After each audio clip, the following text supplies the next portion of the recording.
రోజున నా బిడ్డ కష్టానికి ప్రతీక.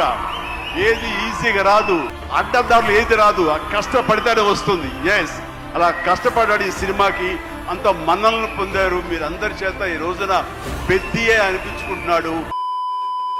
హాయ్ ఫ్రెండ్స్, అందరూ ఎలా ఉన్నారు? సెలబ్రిటీల జీవితాల్లో ఒక్కొక్కసారి ఎలా ఉంటుందంటే రామ అన్న బూత్ మాటలాగా అయిపోతుంది అనమాట. ఎందుకంటే వాళ్ళు ఒక రేంజ్లో ఒక స్టేజ్లో ఉన్నటువంటి వాళ్ళు మైక్ ముందుకు వచ్చి ఒక్కొక్కసారి పొర్రపాటున తడబడి ఏదైనా మాట్లాడినా ఆ చిన్న కాంట్రవర్సీ అయిపోద్ది. ఒకప్పుడు ఇలాంటి కాంట్రవర్సీలు అన్నీ ఏంటంటే న్యూస్ పేపర్లలో వాటిలలో వచ్చేవి. పొద్దునే అందరూ ఇట్లా ఓపెన్ చేసుకొని చదువుకొని వదిలేసి పడేసేవాళ్ళు అనమాట. ఇప్పుడు ఏమైందంటే టీవీలు, యూట్యూబ్ ఛానళ్ళు, ఇన్స్టాగ్రాము, సోషల్ మీడియా విపరీతంగా ఇట్లా పొరపాటున ఏదన్నా ఒక పదం ఇట్లా ఇట్లా ఇట్లా వచ్చింది అంటే అసలు ఇక మొత్తం ఓవర్ నైట్లో రచ్చ అయిపోద్ది. ఎందుకంటే మన వాళ్ళంతా విదేశాల్లో రకరకాల దేశాల్లో సెటిల్ అయ్యారు కాబట్టి ఇంకా కాస్త ఎక్స్పోజర్ ఎక్కువైపోద్ది అనమాట. అప్పుడు అలాంటి చిన్న కాంట్రవర్సీలో ఇరుక్కున్నారు మనం మెగాస్టార్ చిరంజీవి గారు. ఎందుకంటే జనరల్గా ఆయన ఏ కాంట్రవర్సీలో ఇరుక్కునేటువంటి మనిషి కాదు, ఎవరి గురించి చెడుగా మాట్లాడేటువంటి మనిషి కాదు. ఎవరన్నా ఏమన్నా అన్నా సింపుల్గా అలా నవ్వుతో చిరునవ్వుతో అలా పక్కెళ్ళిపోయేటువంటి గొప్ప మనిషి అనమాట. బట్ అంటే వాళ్ళు మాట్లాడే ప్రతి మాట కూడా భూతద్దంలో పెట్టి చూస్తే అదొక పెద్ద బూత్‌లాగా కనపడుతూ ఉంటుందనమాట. సో, అందుకే బూత్ అద్దం అయిపోయింది అది. భూత్ అద్దం పోయి బూత్ అద్దం అయిపోయిందనమాట. ఇప్పుడు పరిస్థితి అలా ఉంది. అసలు విషయం ఏంటయ్యా సోదంతా చెప్తున్న విషయం చెప్పరా నాయనా అని మీరు అనొచ్చు, నాకు అర్థమైపోయింది. కానీ ఏంటంటే రీసెంట్‌గా మన 'పెద్ది' సినిమా రిలీజ్ అయ్యి ఒక 20 రోజులు అవుతుంది ఇప్పటికి. సో, ఈ మధ్యన ఎట్టయిపోయిందంటే సినిమా హిట్ అవ్వదు, పాడవదు. ఫంక్షన్లు. సినిమా పొద్దున్న రిలీజ్ అయితే సాయంత్రం సక్సెస్ మీట్ అంటారు.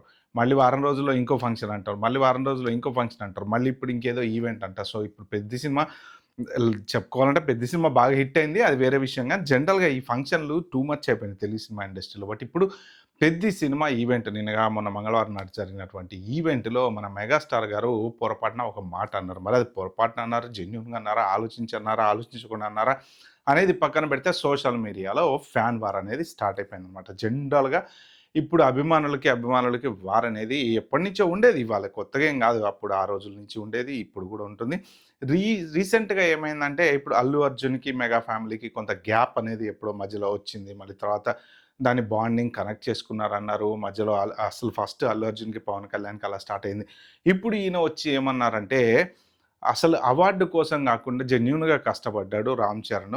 అవార్డులు రావాలంటే చాలా దారులున్నాయి అనేసి అన్నారనమాట. అంటే నేషనల్ అవార్డు వస్తుంది, నేషనల్ అవార్డు విన్నింగ్ పెర్ఫార్మెన్స్ అంటున్నారంటే అవార్డు రానివ్వండి, రాకపోనివ్వండి, అది పెద్ద సమస్య కాదు ఈ రోజున.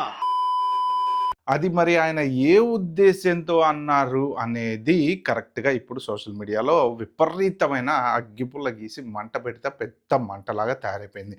మరి ఆయన జెన్యూన్ ఉద్దేశంతో అనుండొచ్చు, లేకపోతే నెగిటివ్ ఉద్దేశంతో అనుండొచ్చు. అసలు ఆయన ఏ ఉద్దేశంతో అన్నాడనేది తెలియదులే కానీ, అంటే ఇప్పుడు రామ్ చరణ్‌కి అవార్డు వచ్చినా రాకపోయినా అసలు అవార్డులన్నీ మాకు ఆఫ్టర్ ఆల్, కానీ మేము అంతే కష్టపడతాం ఫ్యాన్స్ కోసం, అంత హార్డ్ వర్క్ చేశాడు అన్నట్టు ఆ ఉద్దేశంతోటి అన్నారా? బట్ అవార్డు రావడానికి రకరకాల దారులు ఉన్నాయన్నారా? రీసెంట్‌గా చూసుకుంటే మరి అల్లు అర్జున్‌కి వచ్చింది కదా అవార్డు. సో, నేషనల్ అవార్డు వచ్చింది కదా! మరి ఆ ఉద్దేశంతోటి అన్నారని చెప్పేసి సోషల్ మీడియాలో విపరీతంగా అటుపక్క ఎన్టీఆర్ ఫ్యాన్స్, ఇటుపక్క ఇది అల్లు అర్జున్ ఫ్యాన్స్ ఇక ట్రోల్స్. మరైతే మీకొచ్చినటువంటి అవార్డుల పరిస్థితి ఏంటి? మీరు కూడా మరి ఇలానే వేరే దారుల్లో ఎళ్లి తెచ్చుకున్నారా అనేసి కూడా ఒక స్టెప్ ముందుకేసి మాట్లాడుతున్నారనమాట. కానీ అంత పెద్ద మెగా స్టార్ గురించి అలా మాట్లాడడం అనేది కొంచెం నాకైతే డెఫినెట్‌గా బాధ అనిపించింది. ఎందుకంటే పద్మభూషణ్ ఆయన లైఫ్‌లో కష్టం అనేది చూసినటువంటి గొప్ప వ్యక్తి. ఏదో జస్ట్ ఒక మాట వచ్చుండొచ్చు అది, కానీ ఆయనని పోయి అలా అనడం అనేది కరెక్ట్ కాదు. కానీ జనరల్‌గా ట్రోలింగ్ అనేది కామన్ సోషల్ మీడియాలో. బట్ ట్రోల్ చేయొచ్చులే కానీ, బట్ మీకొచ్చిన అవార్డులు కూడా అలానే తెచ్చుకున్నారా అన్నట్టు. అంటే జనరల్‌గా ఇప్పుడు ప్రస్తుతం అసలు అవార్డుల గురించి ఇప్పుడు రీసెంట్‌గా ఒక 15 సంవత్సరాలు, 15 సంవత్సరాలు, 20, 30 సంవత్సరాల నుంచి కూడా నడుస్తుంది డిస్కషన్. లాబీయింగ్ చేసుకుంటారు. అంటే ఎవరైతే హెడ్ ఉంటారో ఆ పర్టిక్యులర్ అవార్డులు ఇచ్చేటువంటి, ఇప్పుడు నంది అవార్డులు ఉంది ఫర్ ఎగ్జాంపుల్. నంది అవార్డులకి మన తెలుగు సినిమాకి సంబంధించిన హెడ్ అనేది ఒక ఆయన ఉంటారనమాట. కొన్ని రోజులు ఒక పెద్ద, అంటే వాళ్ళు బాగా స్టార్లు అయిన తర్వాత వాళ్ళు ఉంటారనమాట. సో, వాళ్ళు ఉన్నారు కాబట్టి వాళ్ళ పిల్లలకి ఇచ్చుకున్నారని ఎన్ని రూమర్స్ వస్తుంటాయి పేపర్లలో, కథనాలు ఒకప్పుడు వచ్చేవి. ఇప్పుడు సోషల్ మీడియాలో విపరీతంగా బయటకు వస్తున్నాయి.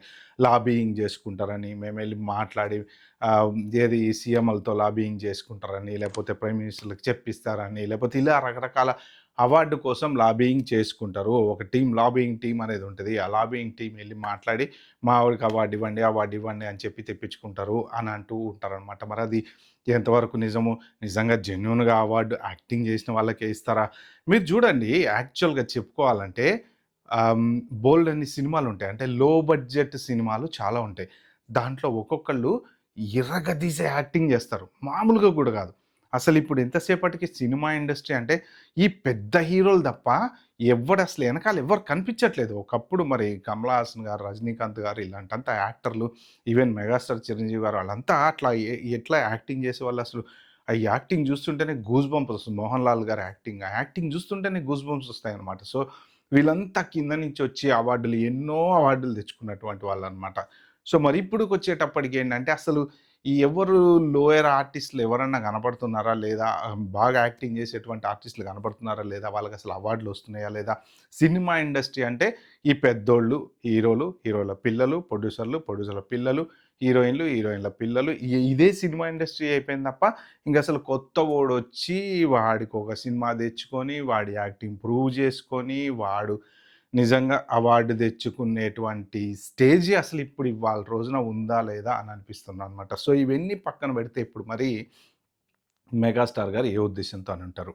ఇప్పుడు ఇటు పక్క చూసుకుంటే జూనియర్ ఎన్టీఆర్ ఫ్యాన్స్ విపరీతంగా ట్రోల్ చేస్తున్నారు. ఫేస్ ఎక్స్‌ప్రెషన్స్ పెట్టడమే రాదు రామ్ చరణ్‌కి. అందుకే మా జూనియర్ ఎన్టీఆర్ ఫేస్ ఎక్స్‌ప్రెషన్స్ బాగా పెడతారని చెప్పేసి వాళ్ళ ఫ్యాన్స్ విపరీతమైన ట్రోల్ చేస్తున్నారు. ఇటు పక్కన చూసుకుంటే బన్నీ ఫ్యాన్స్ ట్రోల్ చేస్తున్నారు. ఆల్రెడీ వీళ్ళ మధ్య గ్యాప్ అనేది వచ్చింది. మరి ఇప్పుడు ఈయన ఎవరన్నా ఉద్దేశించి అన్నాడా? లేదు జెన్యూన్‌గా అన్నాడా? అనేటువంటి దాని మీద ట్రోల్ చేస్తున్నారు. బట్ ఆయన అనటము సింపుల్‌గా ఈ మధ్యన మోస్ట్ ప్రాబబ్లీ ఒక 3, 4 కాంట్రవర్సీలోనే ఇలానే ఇరుక్కున్నారు మెగాస్టార్ గారు సోషల్ మీడియాలో విపరీతమైన న్యూస్. బట్ అంత పెద్ద గొప్ప నటుడు, అంత అంత మంచి అంటే ప్రొఫైల్ ఉన్నటువంటి వ్యక్తి అలా ఎవరినో కించపరిచేలాగా ఆయనని ఎవరన్నా ఏమన్నా అంటేనే ఆయన తలంచుకొని నవ్వుతూ పక్కకి వెళ్ళిపోయేటువంటి గొప్ప వ్యక్తి ఆయన. ఓకే. బట్ మరి ఇప్పుడు ఆయన ఎవరినైనా ఉద్దేశించి మాట్లాడాడా అనేది నేనైతే ఖచ్చితంగా నమ్మను. బట్ ఫ్యాన్స్ వార్స్ అనేవి మరీ ఎంతకి దిగజారిపోతున్నాయంటే రోజు రోజుకి మీ హీరో గొప్ప, మా హీరో గొప్ప అని చివరికి సినిమాలు చూడటం బాయ్‌కట్ చేసేవాళ్ళు. ఒకప్పుడు వార్లు ఉన్నా గానీ, ఏవో డిస్కషన్‌లు, ఆర్గ్యుమెంట్లు ఉన్నా, ఏదున్నా సినిమాలు రిలీజ్ అయితే అందరూ అభిమానులు వెళ్ళి అందరు సినిమాలు చూసేవాళ్ళు. అందుకనే 200 రోజులు కూడా ఆడినటువంటి రోజులున్నాయి. ఇప్పుడు మీరు చెప్పండి అభిమానులు గనక ఫర్ ఎగ్జాంపుల్ మెగాస్టార్ చిరంజీవి గారి అభిమానులనే తీసుకుందాం.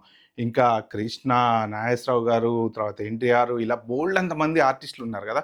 వీళ్ళ సినిమాలు రిలీజ్ అయిన టైంలోనే చిరంజీవి గారి సినిమా కూడా రిలీజ్ అయింది కదా! మరి నిజంగా మెగాస్టార్ అభిమానులంతా వేరే హీరోల సినిమాలు చూడకపోతే 200 రోజులు నడుస్తాయా అవి? సో అప్పట్లో లేవు. అలా లేదు. ఏంటంటే ఓకే. నేను ఈ సినిమా అభిమానిని, ఈ హీరోకి అభిమానిని అంతే. బాలయ్యబాబు అభిమానులు, లేకపోతే నాగార్జున అభిమానులు, లేదా వెంకటేష్ అభిమానులు ఇలా అభిమాన సంఘాలు ఉండేవి తప్ప ఒకళ్ళతోనొకళ్ళు మొత్తం ఫ్యాన్ వార్స్ చేసేసుకొని, కొట్లాడేసుకొని, హడావిడి చేసేసుకునేంత సీన్లు ఉండేవి కావు. కాకపోతే వీళ్ళెళ్ళి ఆయన సినిమా చూసేవాళ్ళు, వాళ్ళొచ్చి ఈయన సినిమా చూసేవాళ్ళు, ఒక ఫ్యామిలీతో ఎళ్లి కలిసి సినిమాలు చూసేవాళ్ళు. సో హ్యాపీగా సినిమాలు చూసుకుంటా నడిపించేవాళ్ళనమాట. ఇప్పుడు ఎలా అయిపోయిందంటే ఒక చిన్న మాట్లాడితే కాంట్రవర్సీ, ఏదైనా డిస్కషన్ చేస్తే కాంట్రవర్సీ, ఒక మాట దొర్లితే కాంట్రవర్సీ, ఏది చేసినా సరే సోషల్ మీడియా అంత లెవెల్‌లో సర్క్యులేట్ అయిందనమాట.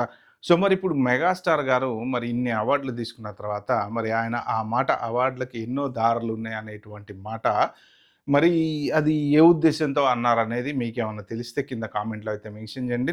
నేను మాత్రం అది అంతా ఆయన ఊహించి ఎవరినో టార్గెటెడ్‌గా మాట్లాడనైతే నేనైతే ఖచ్చితంగా అనుకోను. ఎందుకంటే అంత పెద్ద నటుడు, అంత పెద్ద గొప్ప వ్యక్తిత్వం ఉన్న మనిషి, ఒకప్పుడు మినిస్టర్‌గా చేసినటువంటి వ్యక్తి, ఉన్నతమైన వ్యక్తి. ఇంత చిన్న మాట మాట్లాడతాడు, ఇంత చిన్నగా ఆలోచిస్తాడనైతే నేను అనుకోను. దాన్ని మోస్ట్ ప్రాబబ్లీ సోషల్ మీడియాలో వక్రీకరించి ఉండొచ్చు అనేది నా ఫీలింగు. బట్ మీరేమనుకుంటారో కింద జెన్యూన్‌గా కామెంట్‌లో అయితే మెన్షన్ చేయండి. Thank you. Bye. Have a good day.